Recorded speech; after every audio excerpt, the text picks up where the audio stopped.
Good afternoon, everyone. I'm going to give it just a few seconds for people to be able to trickle into the call. I see the numbers increasing, so we'll give it just a moment and then we'll get started.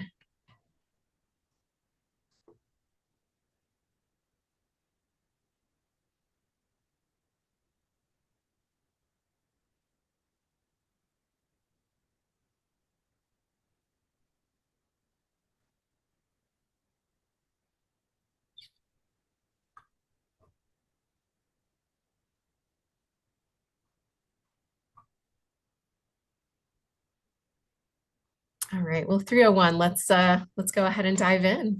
Good afternoon, everybody. Thank you so much for joining us.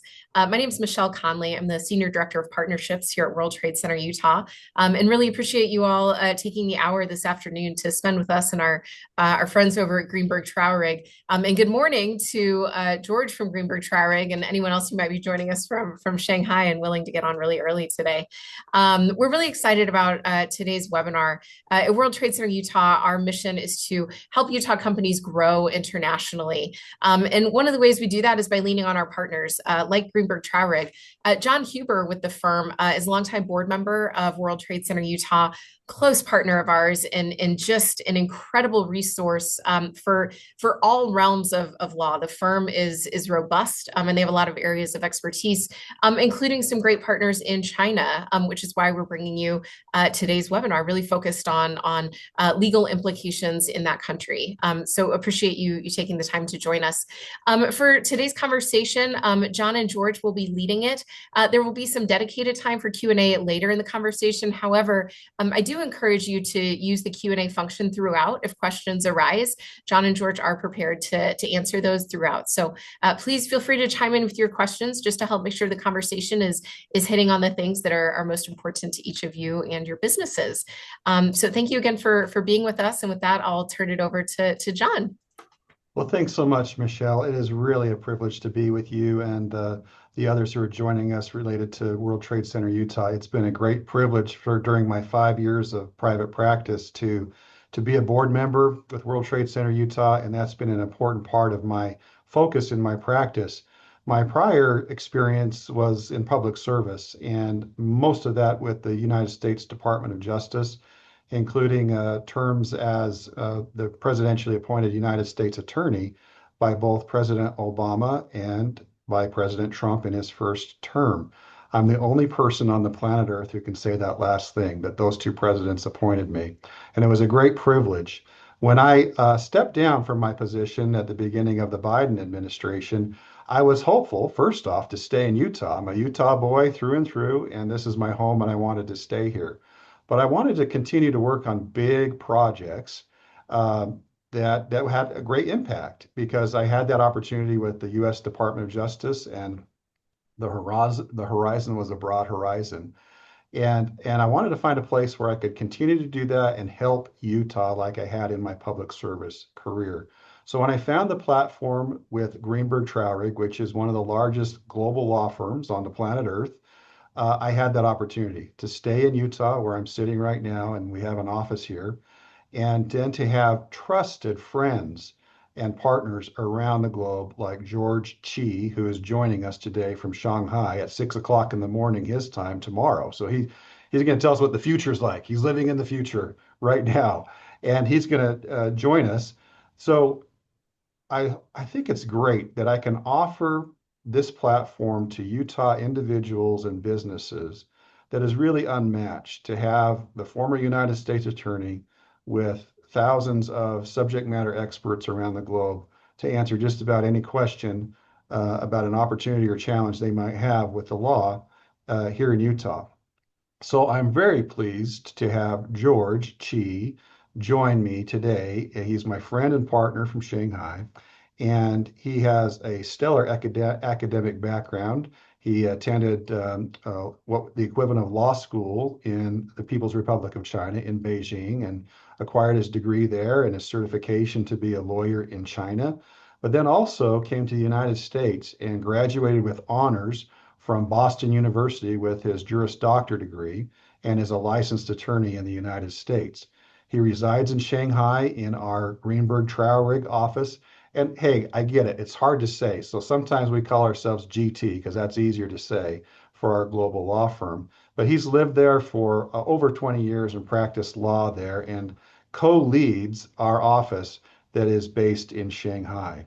I've worked with him on a number of projects and was excited to give him this invitation on behalf of World Trade Center Utah to give us a lay of the land of the law in China and to look backward a little bit. What's happened last year? What were the big events last year in the development of law and regulations in China? And then give us a peek around the corner. I joked about him living in the future. He's going to give us a peek of what may lie ahead this year on the horizon with the legal landscape in China.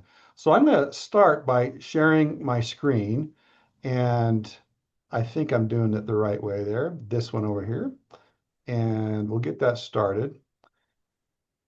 So we have an outline to just give you an idea of where we're going. And as Michelle suggested, we are open to questions as we go.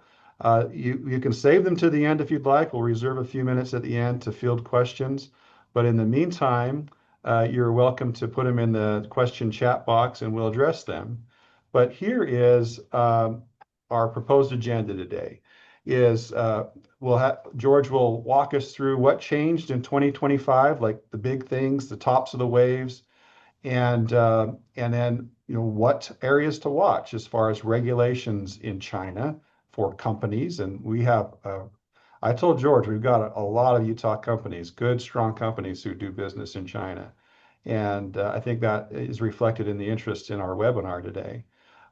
We'll talk about what those companies would want to look for, what these changes in the law or developments in the law in China mean for those companies, and then look ahead a little bit. What lays ahead of us? We're just in February.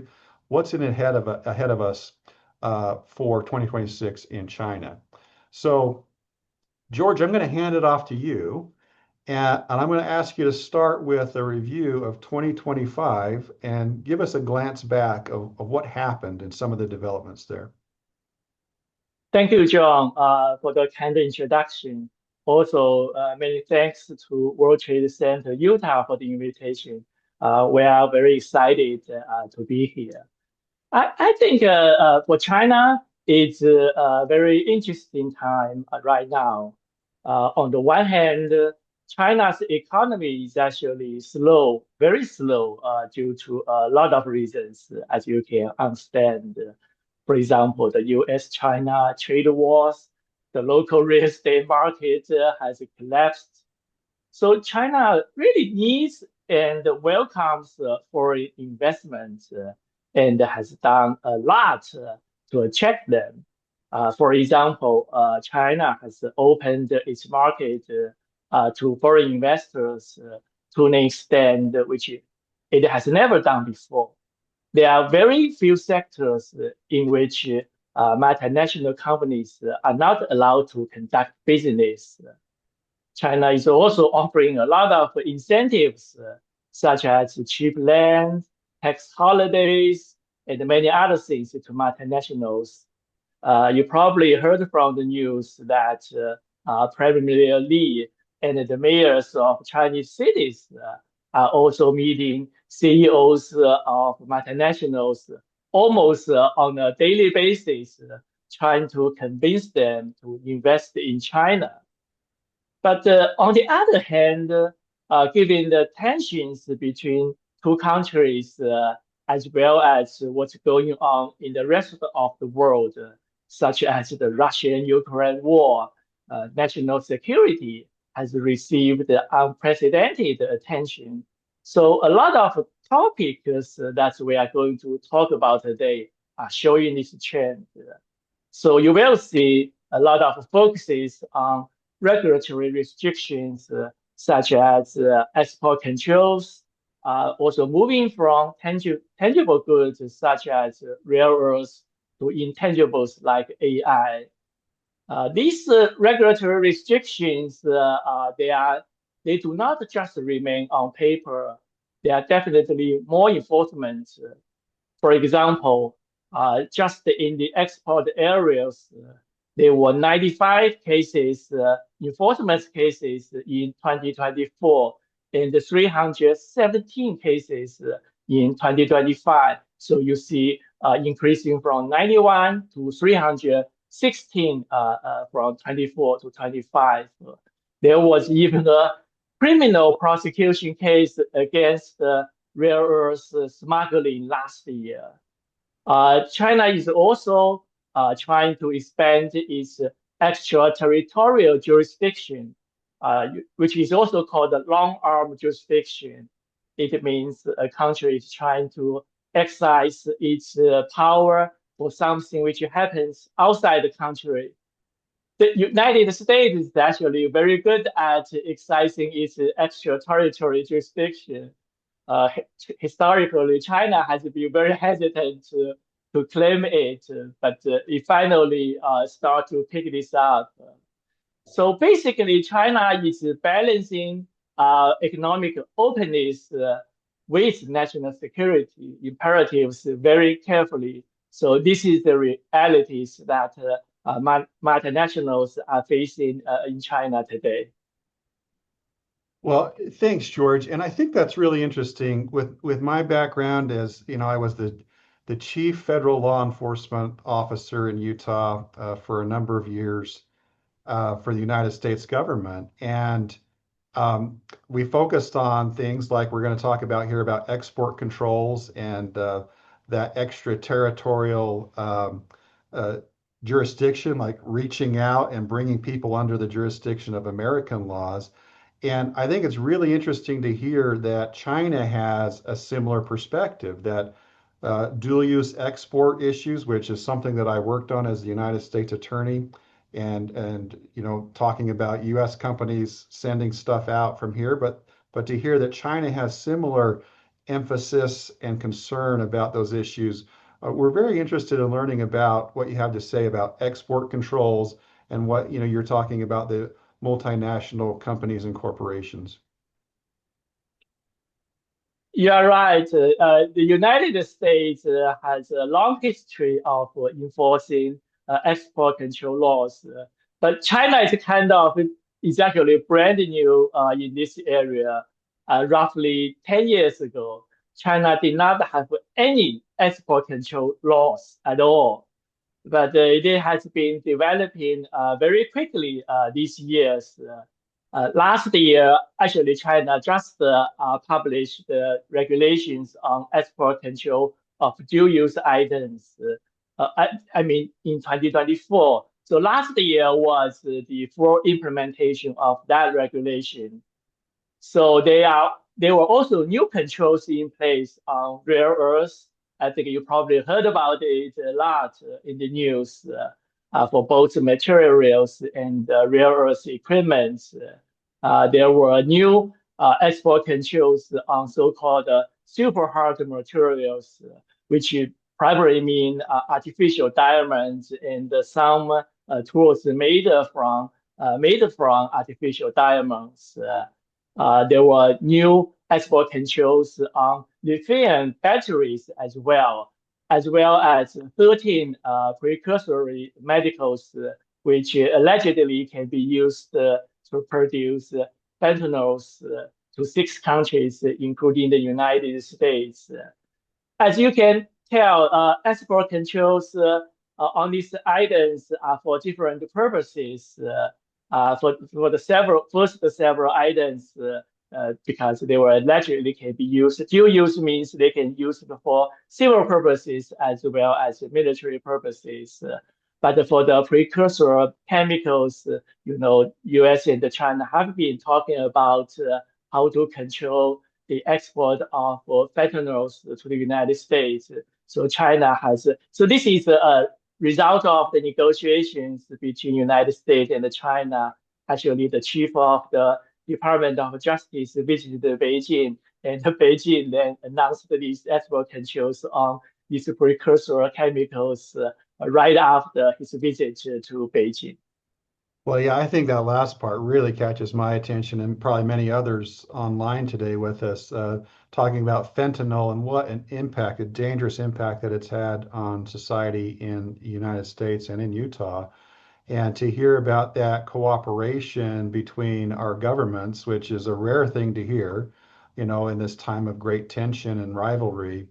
But to hear the humanity, we don't want people to die of these overdoses, and to hear about this cooperation between People's Republic of China officials and our Justice Department officials to try to control those precursor chemicals from getting out and making fentanyl, which is going to lead to an overdose death in a neighborhood in Salt Lake City. And that's really nice to hear.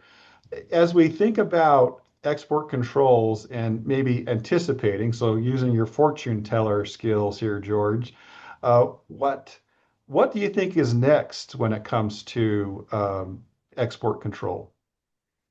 Sure. To back up a little bit, I think you are definitely right. A lot of these export control issues actually are highly political. I just mentioned, after some negotiation talks between the two governments, actually, new export controls were put in places. Actually, the involving dynamics of the China-U.S. trade negotiations have exerted a phase impact on these export control measures. For example, you probably heard about the so-called 50% rule for the controlled and watch list.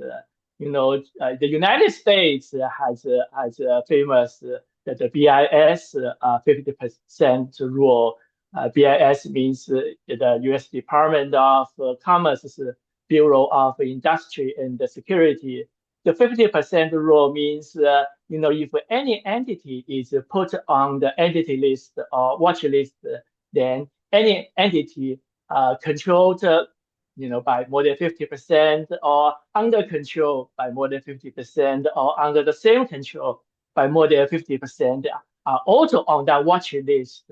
So this is kind of very scary to the business sector because you kind of expand that watch list or entity list forever. So this causes a lot of issues, a lot of concerns to the business sector.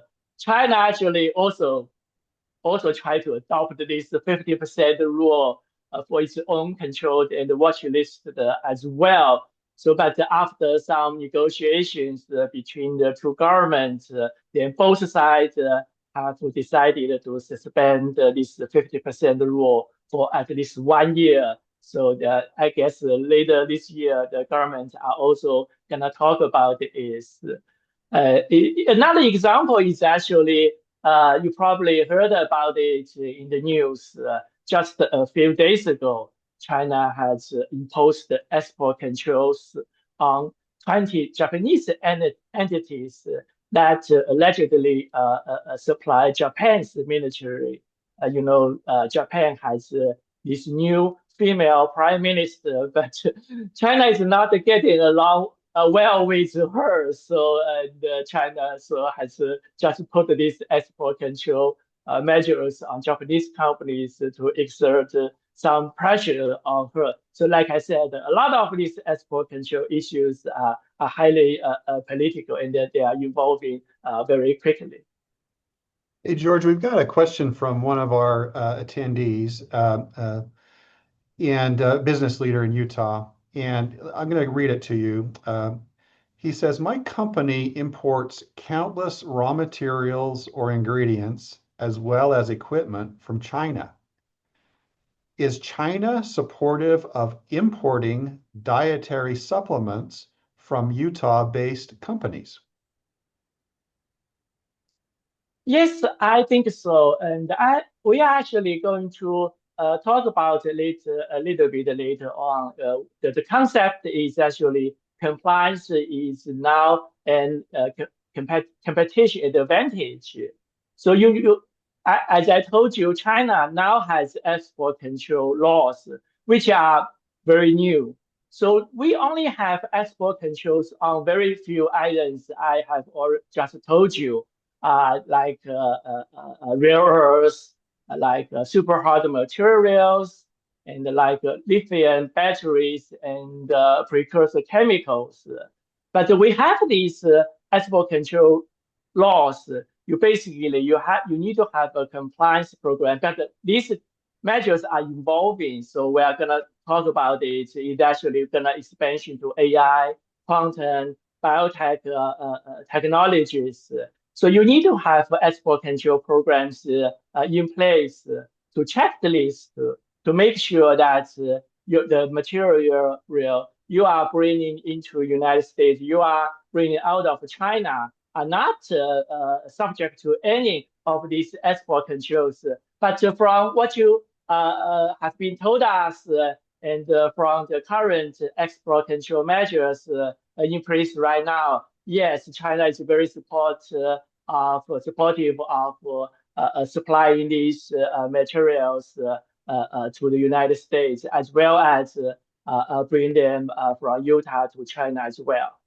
Okay, yeah, I think that was the question is, yes, this Utah company brings a lot in from China, and it's kind of the reverse dynamic of is China going to allow, or what is the philosophy in China about a Utah company who wants to export from the U.S. from Utah to China, and the example is dietary supplements. Utah has a strong industry here about with dietary supplements. They're meant to improve health and lifestyle.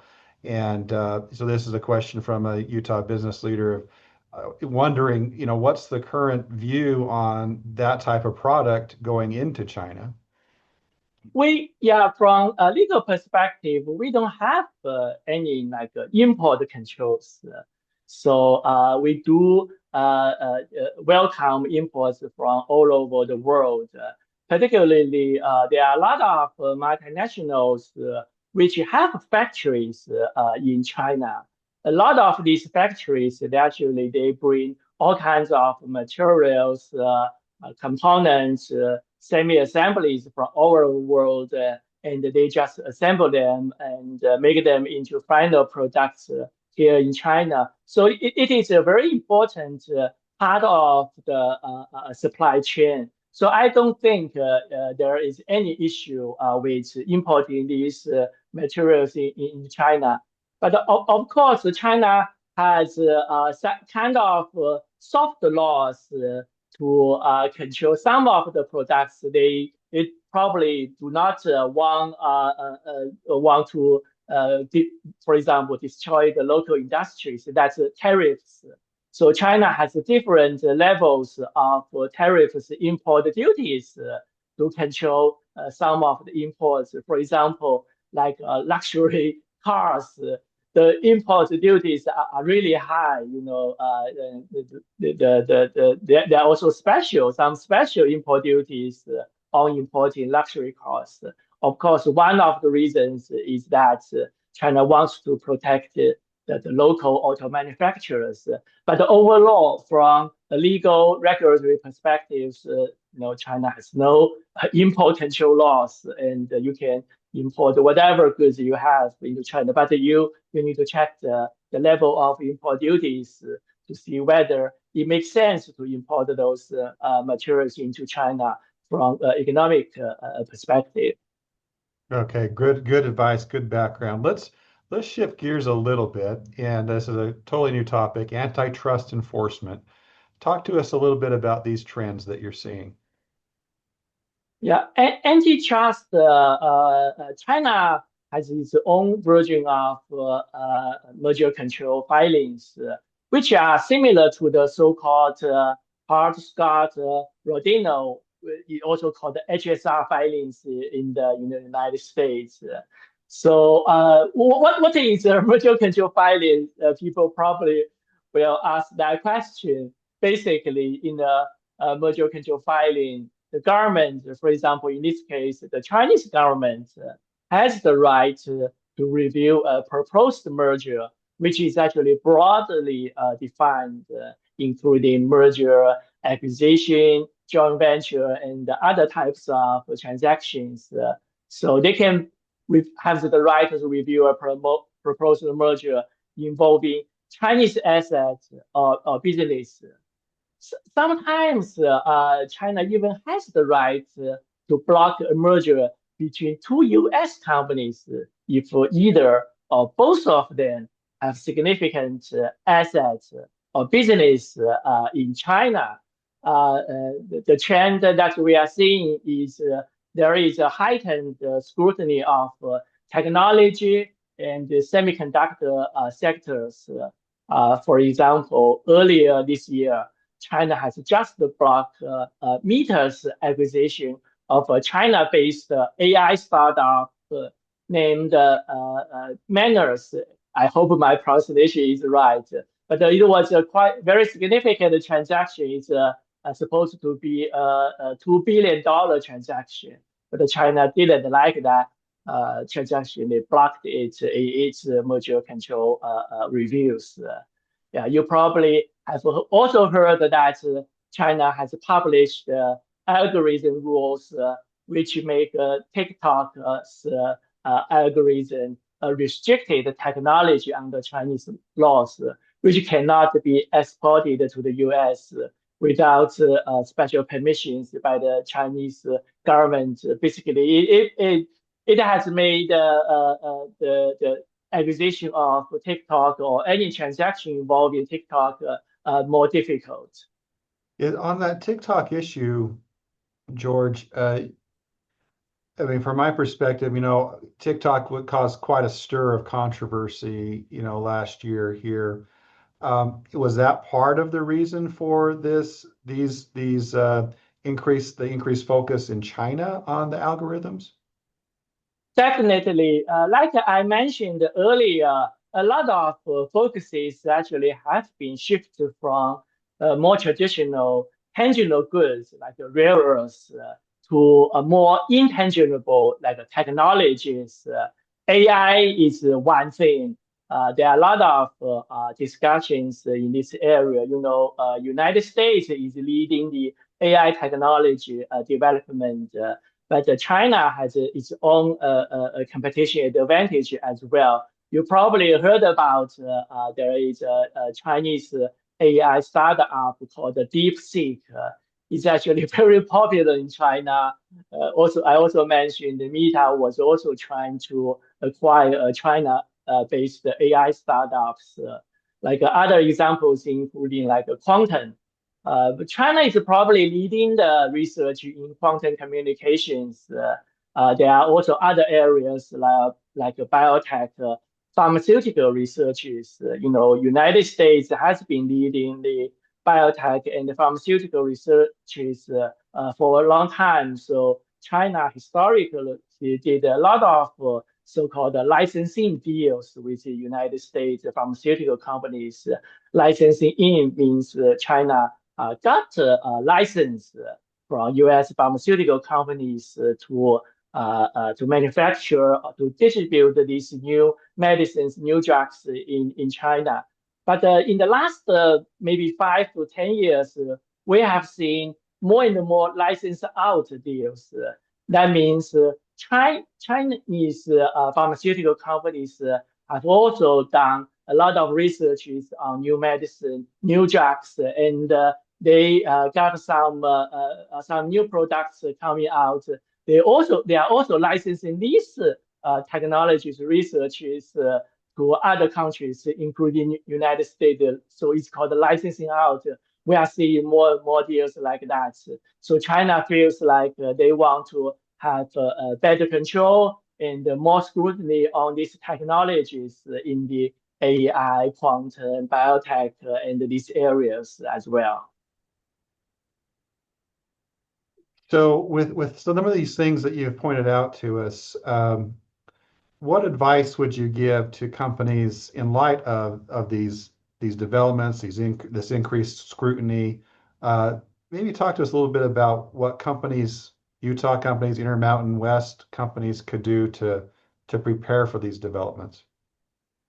Sure. First, I don't think we need to be panicked.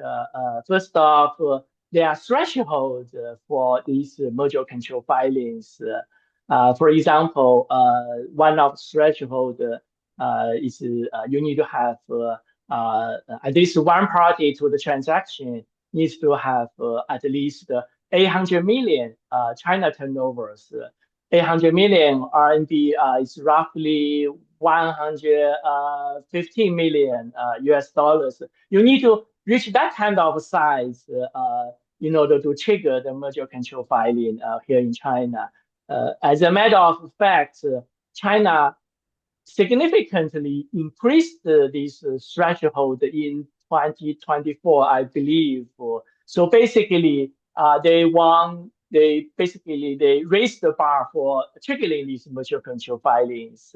So this is kind of echo what I said earlier, that China is balancing the market openness with security very carefully. So you raise the bar, that means they only want to review much bigger transactions. So they just leave those smaller deals alone. But on the other hand, they also have a closer scrutiny on certain sectors like technologies and things like that. But basically, what you need to be aware is that, again, a good compliance program. You need to know that there is Chinese merger control filing, and you need to keep an eye on it to see whether your business and whether any proposed transactions actually will meet this threshold. If threshold are met, of course, hire a PRC counsel, hire advisors to go through this PRC control merger filings process. In over 90% of the cases, all those merger control filings went through without any issue. So some of these things you've touched on already, like the AI governance principles. What caught my eye here, George, is this middle bullet and talking about higher penalties. Penalties catch my attention all the time. Higher penalties for non-compliance. I wonder if you could maybe, as this next slide, maybe focus on that, and if you have an example or a hypothetical, so we can better appreciate what that means, perhaps for a multinational or US-based company. Sure. China actually amended its so-called cybersecurity law last year in 2025. In this amendment, the penalties for non-compliance with this cybersecurity law was significantly increased.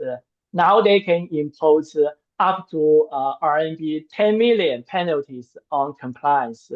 10 million RMB is roughly it's 1.5 million US dollars these days. This is actually a very significant increase. The cybersecurity law actually it was actually adopted in 2017. So before the 2017, again, China did not have any cybersecurity law, any data or privacy law at all. But since then, China has tried to build a data and personal information protection legal system similar to GDPR in Europe. So a lot of legislations, laws, regulations, such as the personal information protection law, you probably heard about the people, and the data security law, have been passed in the last several years. But a lot of companies, including both Chinese domestic companies and the multinational companies, were complaining that these laws impose the undue burdens on their business, particularly the cross-border transfer of data. In March 2025, CAC, the data regulator in China, backed up a little bit. They issued a regulation which exempted a lot of smaller companies' obligations relating to cross-border data transfers. For example, a company will be exempted from filing and other obligations if it exports less than 100,000 Chinese individuals' personal information out of China in a calendar year. But anyway, China continues to build up this personal information and the data protection legal system. And also, in some areas, like I said, they increased penalties for non-compliance significantly in this amended cybersecurity law in 2025. We're going to shift gears again, George. And as I do that, I'm going to encourage those who are listening in. This is a great opportunity for you to run any questions by George that you'd like. For a lawyer to say, here's some free advice, that's a rare instance. So George is here and ready to give you some feedback if you have particular things that you'd like to run by him. And I'll be careful to, like I did with the last question, to be discreet about your particular circumstances and make it more general. So don't feel like you're going to be outed if you ask a question. But if you how to have an expert on Chinese law living in China talking to you in Utah, this is a great opportunity. So put a question in the chat there or save one for our end of the session here. But let's switch gears again, George, and let's talk about employment law updates. And I know of a fair number of Utah companies who have operations in China and, plants, factories, shops, and there's employees. So give us some updates on employment law in China. Sure. There were several updates in last year. First, we got two more public holidays. We used to have 11 public holidays in China. Now we have 13 public holidays. But of course, Chinese public holidays seem much longer than that because in the earlier this month, for the Chinese New Year holiday, we had 9 days, consecutive days. We took 9 days off. But the thing is, we move weekends around, and so that we put 9 days for Chinese New Year. I think there are gonna be 5 days for Labor Day, which starting May 1st. I think we have probably 7 or 8 days for national holiday, which starts October 1st. So China does have these long holidays because we move weekends around. For example, tomorrow, which is a Saturday here, is actually going to be a working Saturday. So we are going to make up for the 9-day Chinese New Year holiday. So that's the reality here. Some business like that, like tourism, like retail, but it also causes a lot of issues to other business because you got 9 days without any Chinese employee working. So that's public holidays. China actually has also tried to increase the retirement age for male employees. It's going to take several years to reach that. Right now, the retirement age for male employees is 60. The goal is to increase that to 65. For female employees, there actually are two categories. For the workers is 50. For people working in the office is 55. The goal is to increase that to 55 and 58 respectively. And but a bigger picture is due to the slow economy and a tough job market. We have our observation is the Chinese government even try to protect the employees even more. Generally speaking, you probably know that Chinese employment laws are very protective of employees. For example, you will have to always to pay severance when you let go an employee. It's actually very difficult to let go employees in China. It's unlike in the United States, most employment are employment as well, but here it's different. You almost always have to pay severance. But now, the job market is very tough. The government doesn't want to cause the so-called instability to the society, so they are even trying to protect employees more. So it makes like a spin-off layoff, factory closing, actually much more difficult. Actually, a lot of businesses are trying to restructure their business here in China. So it makes this kind of work more difficult from employee perspective. And then, so anything to add on like the payroll or contracts or HR policies? Yes, due to these changes, you probably need to update your, for example, like employee handbook, the additional public holidays for the retirement age, because once a person reaches the retirement age, he or she is no longer an employee of the company. The employee agreements actually will be automatically terminated.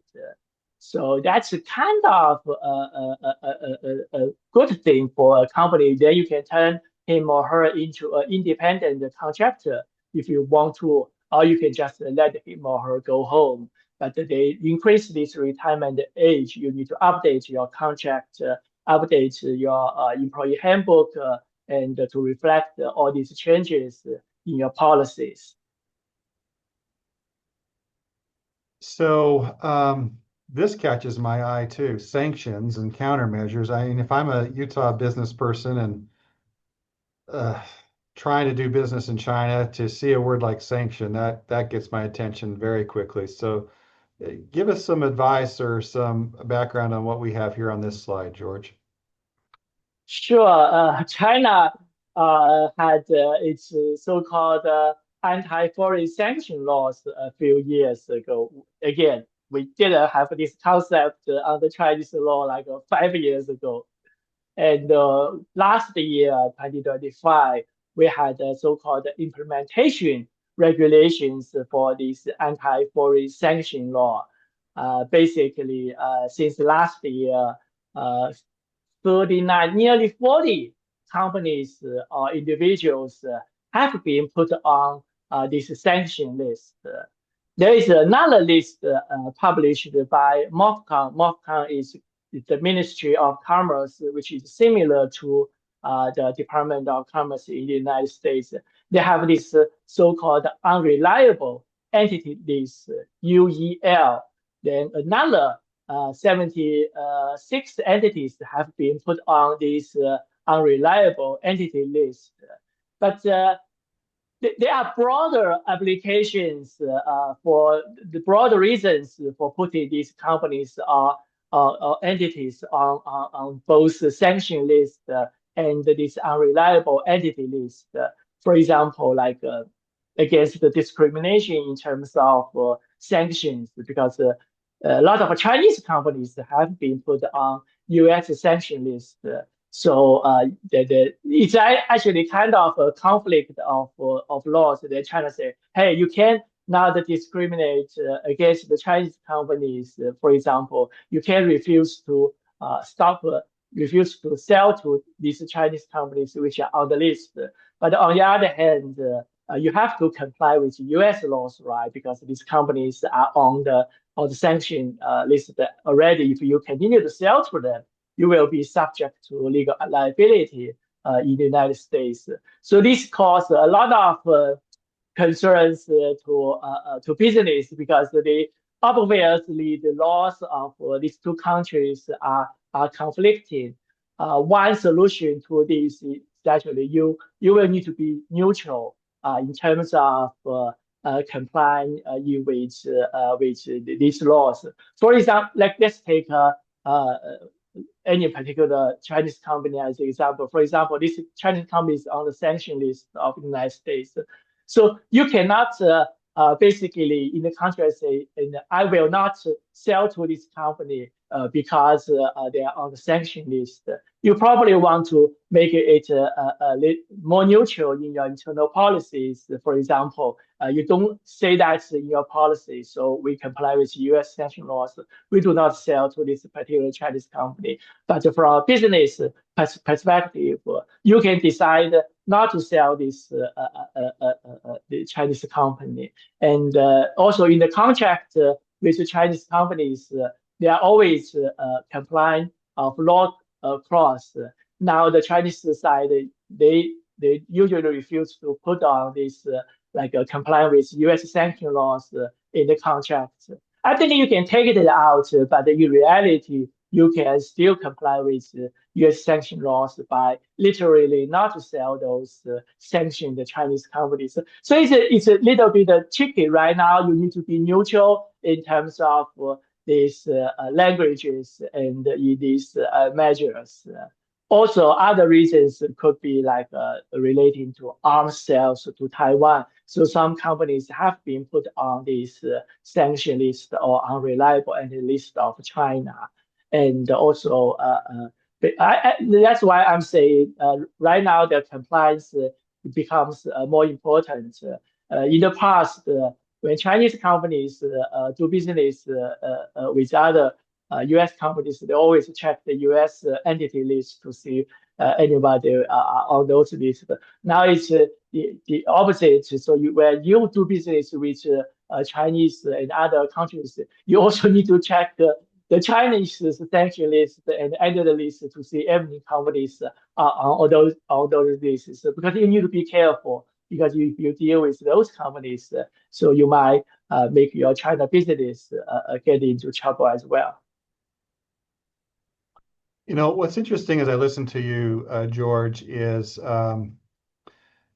to see the interplay between U.S. laws and China laws. And, you know, as a constituent here in the United States, I wonder, you know, sometimes if the laws that we have or the policies that we have really do have an impact outside of our borders. And it's clear from what you're saying that it does. And then to see that interplay back with China policies and regulations, it becomes quite complex. But I guess I also am kind of heartened that policymakers can have an impact on global business affairs, good or bad. And so that's very interesting to me as I hear you talk about it. Now, as we move to this, okay, so what, from what you just said, some takeaways. I'm very interested in these top 5 takeaways for companies from what you've said. And the first bullet, frankly, is the one that jumps out to me, this competitive advantage through compliance. You're going to set yourself apart. I think as a business leader, how do I set myself apart, especially doing business in China? You know, I'm very interested in that. So please share some of these takeaways with us. Sure. I think, like I said, it's a very interesting time in history right now for China. And like I said, China has opened its market to multinationals, to foreign investors to the extent which it has never done before. Let's take a real estate market as an example. There were a lot of restrictions on foreign investors in the local real estate market, but now it's entirely opened up. And there are also opportunities, a lot of opportunities in many other areas. Right now, there are very few sectors, for example, just the media or few sensitive sectors which foreign investors are not allowed. There are also a lot of, like I said, incentives for foreign investors to invest in China. For example, John and you and I have been talking to another Utah company. So they were trying very hard to get a piece of land from Chinese government for over decades. It was difficult to get, but last year, they got it right. So there are a lot of opportunities there. But on the other hand, you know, there are a lot of more regulatory new things. I think you have heard from me repeatedly. So this concept, we didn't have this 5 years at all, 10 years at all. So a lot of these are brand new. That really makes compliance much more important than before in terms of doing business in China. So compliance, of course, involves cost, but it also helps you avoid all these legal risks, basically reduce your risks of doing business in China. So on the one hand, if you can catch these opportunities, On the other hand, you got a good compliance program to protect you. That actually will make your business more successful in China. For example, you have export control program and check those lists, check those items to make sure you are good. Then you are good and you are free to go, and you will make your business more successful. Let's spend the last few minutes we have maybe looking again into your crystal ball, George, and what to watch for this year in 2026, and give us a heads up of what may be coming around the corner. Sure, I personally think intangible technologies will be the key in the next year or next few years. And we have been talking about this already, like AI, like data, like algorithm, and biotechnologies. So if your companies are in these areas or your business are relating to these technologies, I think you will need to keep a close eye on this because definitely there will be more controls, Apple controls, and things like that, and more regulations will be issued in all these areas. You need to keep a very close eye on these things because it looks like these are the future of the world. Yeah, yeah, right. Well, look, we're wrapping up here, and I haven't seen any other questions come in. We will open it up to questions now if you have some that you'd like to post, and we'll get to them quickly. And then we'll wrap up with some closing remarks. We really appreciate your attention today. We hope it's been helpful to you, and answered some of your questions, or maybe created some questions for you that you better address or want to address as you move forward with your business enterprises. I think as I've talked with George and some of the Utah companies who have, asked for some feedback, look, I think we got really negative for a time about doing business in China and the supply chain and this and that and the other thing. And COVID was hard on everybody. But I think there's still so much opportunity in China, and they're just so excellent in their manufacturing and so many parts that are just really unmatched in other places in the world. So there's still a lot of answers for business opportunities in China. And as we wrap up, I asked George to, maybe get past some of the dialogue that we hear or consume as media consumers here in the United States, and all the negativity we hear and the rivalry and the distrust that may be out there. And I asked George to think about a summary or a summation about his view from Shanghai, and what positive message he might have for us, and the business that can happen. And so, George, I want you to save that for your summation. But also, before you get to that, I wonder if you could maybe share some insight also on tariffs between our two countries and that battle. It seems to go back and forth. And you mentioned it a little bit with some of the import duties going into China.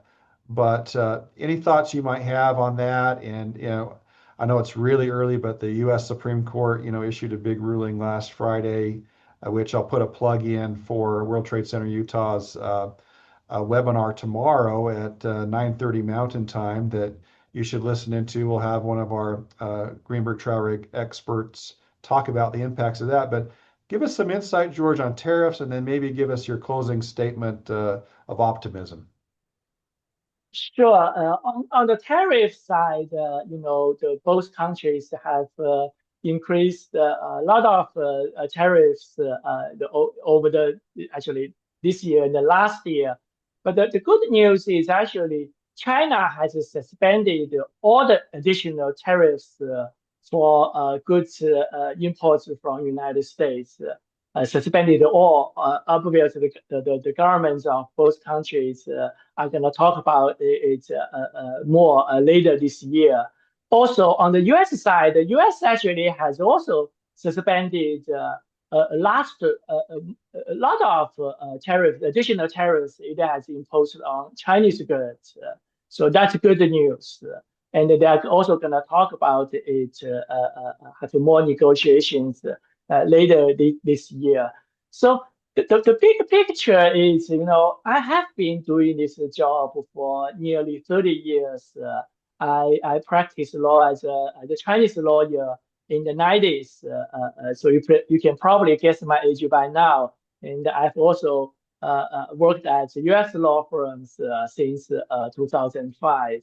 So over all these years, I have seen several rounds of ups and downs in terms of the relationship and the business between the United States and China. So we had a honeymoon in the 1980s. Things went bad in the 1990s, and it became good again in the first 10 to 15 years of this first country. Of course, things started to go south in the first Trump administration. But like I said, there are still a lot of opportunities here. Like China has opened its market a lot.